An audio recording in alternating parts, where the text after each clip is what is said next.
Welcome back everybody. So guys, we've learned about a lot of things. So right now I'm just going to teach you about the background. Okay, about the backgrounds of the elements, and in last I'll just guide you about the background of the body. It means the whole page.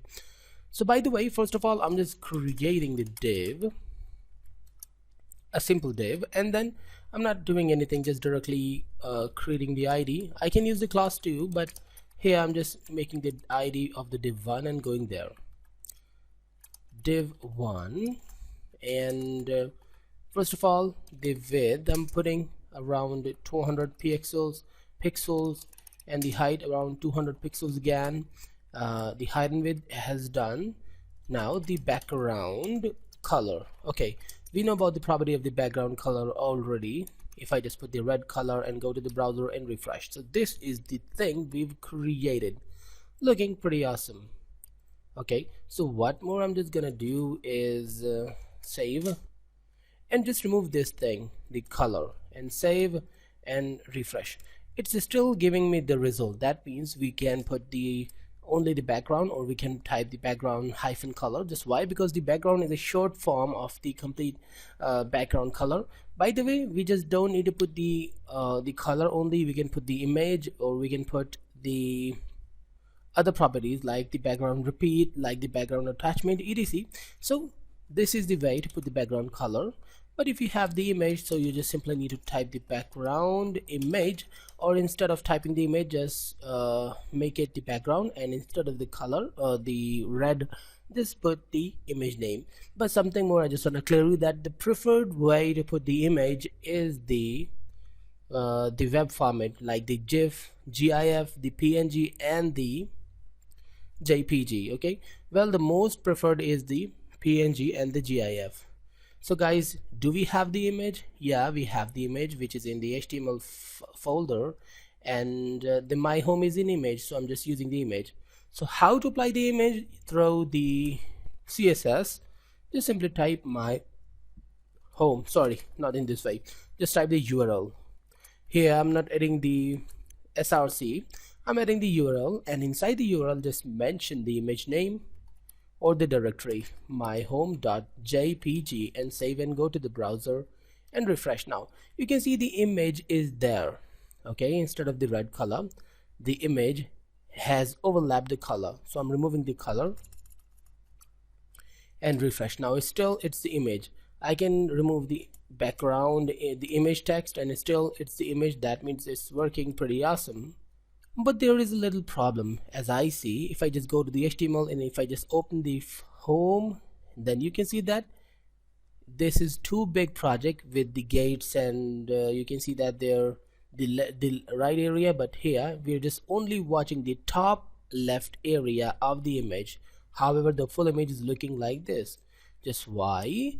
Because we did not fix the height and width of the image, of the background image, basically the background size, which is the HTML5's property. I'm just gonna guide you about the HTML5's property, the background size, when we learn about the CSS3, but right now I'm just using, because this is really necessary. So the background size, I'm just putting the 100px, and the 100px means the height and the height and the width. Refresh. Now you can see that the image goes too small. That's why there we can see the four images actually. So I'm just going there, and 200 and the 200, because the actual height and width is 200. So refresh. Now we are just getting the complete image in the actual area. The background size is the HTML5's property, but I'm using this because this is really necessary for now. And there is something more. For example, if I just type here the 100 again and refresh now, okay, but the problem is that the image is repeating, so we can stop that by using the background repeat property. Background repeat. Just note down all these properties and try to apply on your project, and practice to make yourself better on the HTML and the CSS too. Well, right now, do you want to repeat the background? No, repeat. Means I just don't want to repeat the background.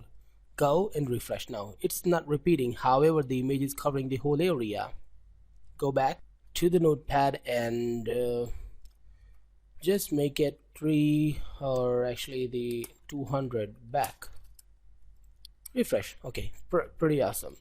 But it should be the 100, and instead of the no repeat, why not I just put the repeat X or the repeat Y. Okay, repeat Y. Refresh. It's only repeating in the Y axis. The Y means the vertically, the X axis means the horizontally. So repeat X means it's repeating in the horizontal way, not the vertical way. So both are important. I just teach you about both. So another background property is the background position, but before that, why not I just put the border 1 or 2 px solid and the red. Right now I'm applying the red one. Refresh. Now you can see why I just applied the border, because you know that the blank space is actually disturbing us to find out the div's height and width.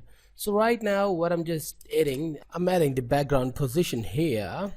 Background position. Okay, pretty awesome.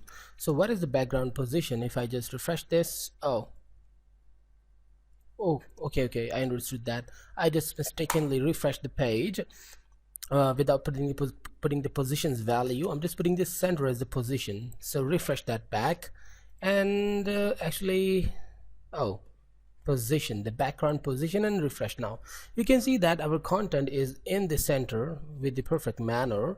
If I just remove the repeat X to no repeat, again I'm just telling that please note down every value and every property of the CSS we're discussing. For example, in the background repeat, just write background repeat anywhere and put the values, all the values, the repeat X, repeat Y, and the no repeat. Okay, this is really necessary for you. Well, refresh that, and now you can see that this is on the very center of the project. But why not? It should be on the center top. It means this is the center position, and the center bottom, the center top. I'm just going to show you this is the center. Just put the space in center top and refresh. Now it's in the center still, but on the top position. In the same way, just put the center bottom. I'm telling you again that note down all these properties. So this is the center button.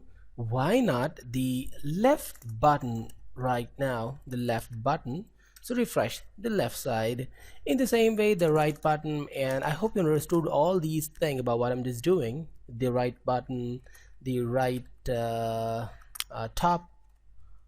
top, and in this way we can go anywhere in a box. I think that it's pretty easy to do.